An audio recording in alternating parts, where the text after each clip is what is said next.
Hello, this is Mary Beth from StencilGirl Products. I wasn't sure when I started this year, meaning 2024, if I was going to keep a regular art journal or if I was going to more randomly art journal or what I was going to do. In fact, the whole month of January nearly passed me by. I was grumpy. I had a bunch of crap going on. My parents got COVID. Both of my parents, 85 years old, got COVID. I mean, it just was not the most stellar beginning of a new year. And I really was just kind of just not sure. I was not sure. I was tired. I was apathetic and all the things. And then I was having lunch with a girlfriend of mine, and she said, "Why don't you just journal about that?" And I thought, yeah, maybe I should. So I decided to create some pages like I did last year, that project that Andrea Chebelot did, the daily creative practice. And I laid out the pages I had done in 2023, and I got the legal size manila folders, and I just cut down to size 1 month's worth of pages. And I'd like to share this with you now and tell you some of my discoveries and some of the things I did that were fun for me. So let's take a look. All right.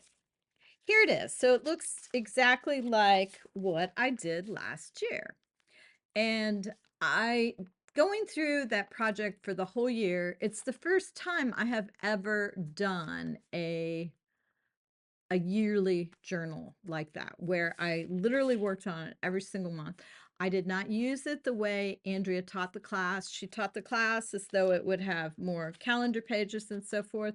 I used mine as just a monthly artistic representation of where I was during that time. So I kind of want to show you what I did and why I did what I did and how it came about, and we'll go from there. So if you recall, the first part of it was this folder that goes to gatefold open. One of the things that I had an issue with last year when I did the project as instructed by Andrea is that we painted the outsides for every month. I taped this, and this tape isn't staying as great as I want. But anyway, we painted the outsides for every month at one time. So we had painted the outsides at the end of 2022, and then I worked them all in 2023. But consequently, since I painted them all at one time, they were all in a similar palette. And I felt like I knew that if I made another one that I didn't want to do that. I didn't want to paint it until the month came up because I wanted to just be guided by what was going on in my life at that time. And that's what I did. So this is the opening, and I just felt like I wanted more like kind of sedate neutrals. And I kind of wanted to calm myself through my journal work is exactly where I was going with it.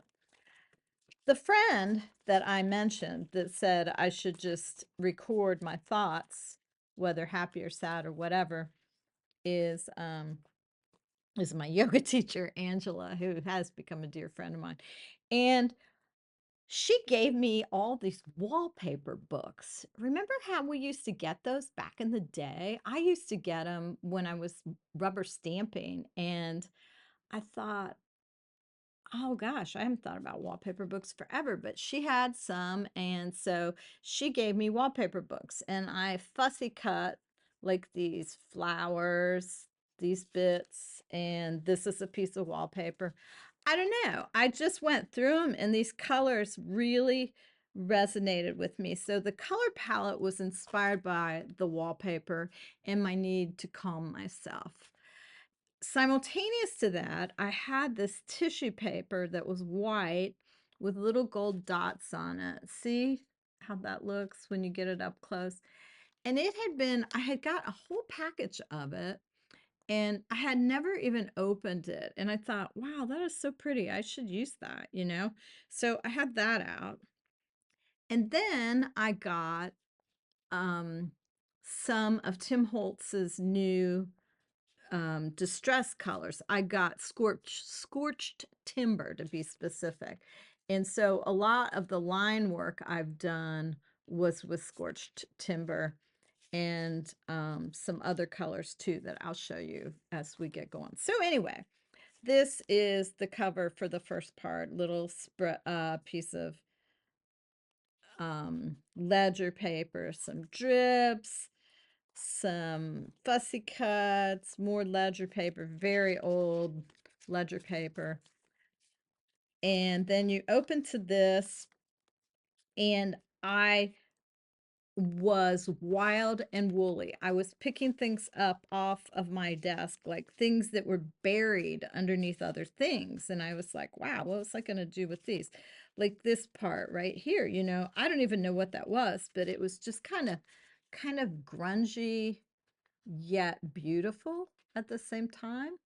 And this big ink drip, I don't even know where I did that or what it was from, but it all needed to be here. And I just put together this spread. So this was paper, some craft paper. This was some printed paper that I had bought. These were some of those PET.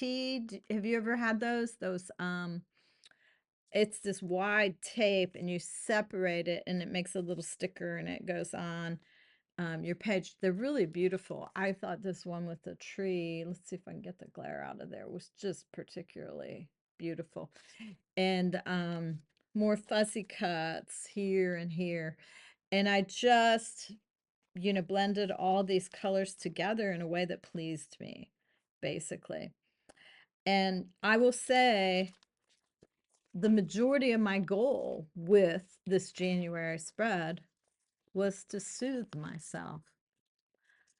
This page here, this page spread goes back to New Year's Eve, and we took a beach escape with some friends of ours, and this was an old photo that I cut out of something, more fussy cut, other papers, wallpaper. Look at that flower. Isn't that the greatest? I love it.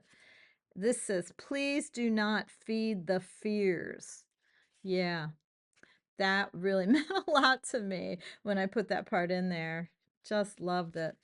And so then this side, this part up here fell off of the back of an area rug in my house. It was like the label, and it just looks so grungy and so amazing that I was really like, oh, wow, I need to use that.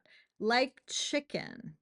Like chicken. Well, I started eating a plant-based diet this month, and I was laughing about the idea that everybody says things taste like chicken, you know.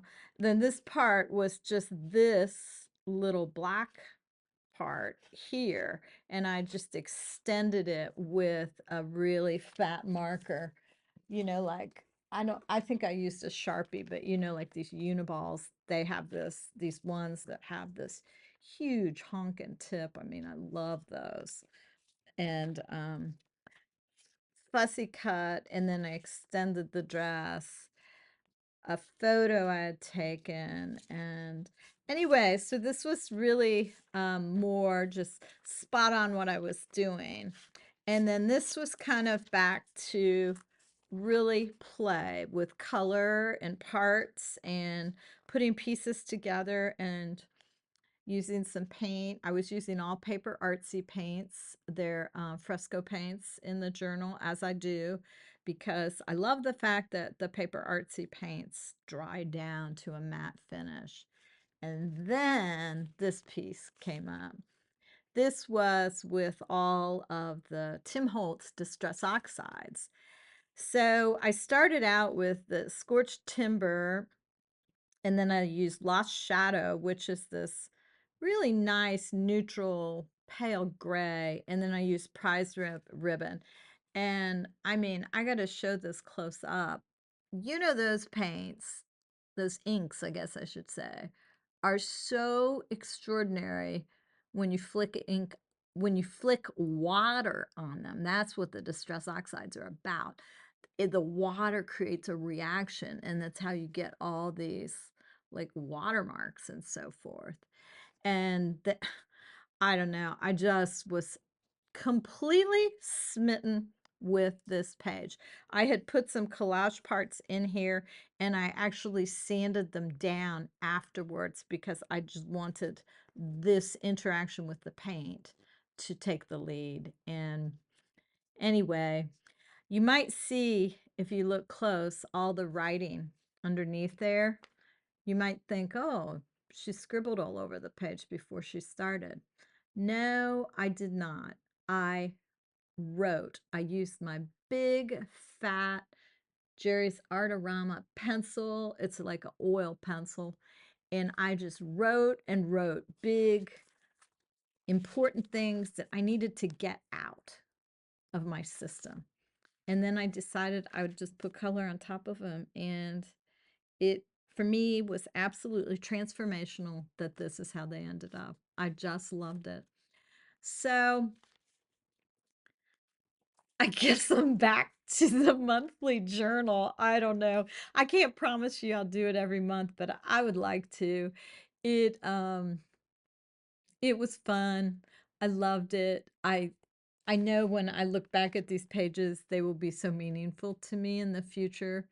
And so I just wanted to share them with you. I hope you enjoyed watching, and maybe I'll be back next month with the same.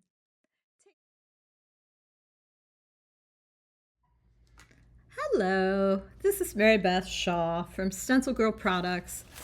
I know last year many of you watched me create this fabulous journal. It's called the Daily Creative Practice, and it's a class I took with Andrea Chebelot of A Work of Heart Studios, and I have found the link where you can take this class. I've talked to Andrea about it. I never expected to be so smitten with someone else's class, quite frankly, and I have been. That's all I can say. Something about this class has just ignited in me a monthly journal practice that is more regular than what I've done in the past. I am going to do my monthly practice this year, meaning 2024, as a wellness practice. Just a place where I can keep my thoughts kind of interspersed with perhaps my daily activity, and it's a very important idea for me, truly. Well, when I talked to Andrea, I told her that many of the people who've watched my videos were interested in cutting the pages for themselves and following along. So I'm not going to be teaching this class. I would never take this away from Andrea. It's her idea, and I think it is genius. But she did give me permission to show you how to cut the pages for a month. 1 month. And that's all I'm going to show you. If you want the rest of the class, you need to go to Andrea. But if you want to follow along with what I'm doing and have some play with it, I'm going to show you what to do. First thing you need are legal size manila folders. I happened to get very, very lucky. I walked into our recycle center and they had tons of legal size folders. I guess people aren't using these much anymore. So I'm like, well, there you go. So here's what I did then, because I'm going to just confess, I didn't even cut mine when I took the class. I bought the pre-cut kit from Andrea.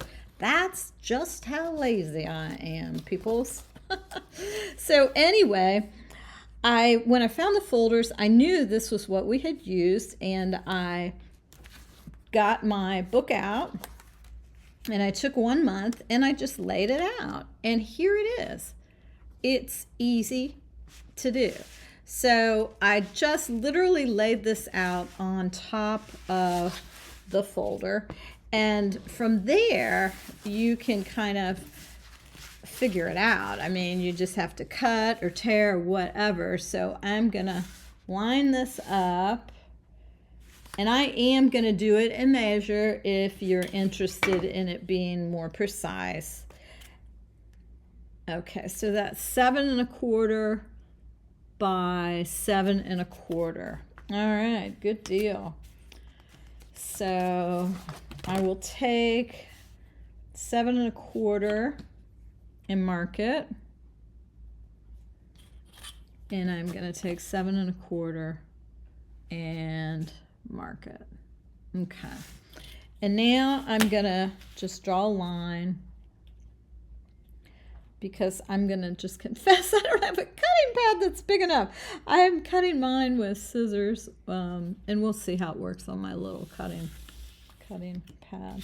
Okay, so this is going to be your big piece that becomes this piece where you fold in, you have your gatefolds, and the outside of it is what I use as the front for each month. So this butts right up to here, and this one was cut a little bit in, so I don't know if I should have this go a little bit out. I'm not quite sure, but here's what I'm gonna do. Oh, I have a beverage over here at the side, and I almost dropped it, people. You know how I am. All right, so let's see what the size is here. So the size here is 8 1/2. And I'm gonna just tell you guys, I do not know how Andrea came up with this, how she figured it out. This is like so far out of my comfort zone, measuring like this. I am just a total dork with this sort of thing. And then this one is 9 due to the, let's see if this works. Yeah, that's just a little bit farther. You can use these little parts here. You maybe aren't seeing them on camera for the measuring, but okay, so we shall do this. We're just gonna go a little bit. Okay, and see, it did go crooked. So all right, I'm just gonna remember this when I cut it. All right, so I'm gonna get this out, and I'm going to attempt to cut this with a small cutting board. And you could also do it with scissors, as I mentioned. So I'm going to just do the first half of it, and then I'll do the second half. And I just have a sharp knife. When I was at the recycle center loading up on these, they had them in different colors. They were like purple and yellow and red, and I'm cutting mine just as each month occurs. I'm not doing them all in advance. This gives me a lot of flexibility if I decide to, you know, go off the ranch and do something different, as I am known to do. Okay, so here's the first one, and then on this one I'm just gonna eyeball it so that it's a little bit straighter than what I have. You know what? I shall set it up right here. If I can get my lines going. Yep, there we go. Now follow the lines. Okay. Okay. Now from here, you've got options. I like for my tabs to be rounded, like this one. See how this one's rounded here? So what I do is I just put it up, I match it up right there, and I just trace And then I would take my little scissors, and then I have a little rounded tab. So that's one thing I do. This one's rounded on both sides, love it. This one is not. So on this one, I will put this here, match it up, draw the little, trace it, and then cut it out. I would say that I found Andrea's class to be very worthwhile. So it's not like I'm trying to talk you into not doing it or anything, because it was really, really a good class. But I'm just saying, if all you're interested in doing is something like I've done without her extra instructions regarding how to paint it and how to prepare the canvas covers and this and that, you may be able to just get by with this little lesson that I'm giving you right now. And I'm going to get my bone folder so that I have a nice crisp fold here once I get this done. Okay. You know, you would expect that all legal folders would be the same, but they're not. I was looking at all these ones I got from the recycle center, and none of them are the same. They're all just quite random. It's so weird. So then all I'm going to do here is I need to be able to fold it up, so I don't want this centerpiece to come further than the fold, right? Otherwise you won't be able to fold it. So I am just going to, this is Mary Beth's eyeball measuring. Yes, this is what we do, or this is what I do, because precision is not my jam. Okay, so this one is folded up now, and what did I do? It's of course the wrong size, but I have a little gap there. I don't quite know why, but it is what it is. I will use it just like that. You could add parts there if you so desire, you know, whatever you want. In this one, it looks like you just fold it in the middle. See, I'm going with the edges of the page. I'm not including the tab in that. Okay. I may cut that off. I'm not really sure. Not sure. And then this one, I'm just folding up and acting like that tab isn't there. I do want the tab to kind of stick out the outside if possible, I'm hoping. So I've got these two and then this one. And I would work on them for the month and then put them in there. Okay. So for me, it is just mainly, I love using these manila folders. They're so robust, and I did all of last year's journal in them, and I just love the way it came out. I'm excited to go through this again and make another one for this year. I'm planning on recording these again every month, so you'll be able to come along for the ride. And thanks again for following StencilGirl Products.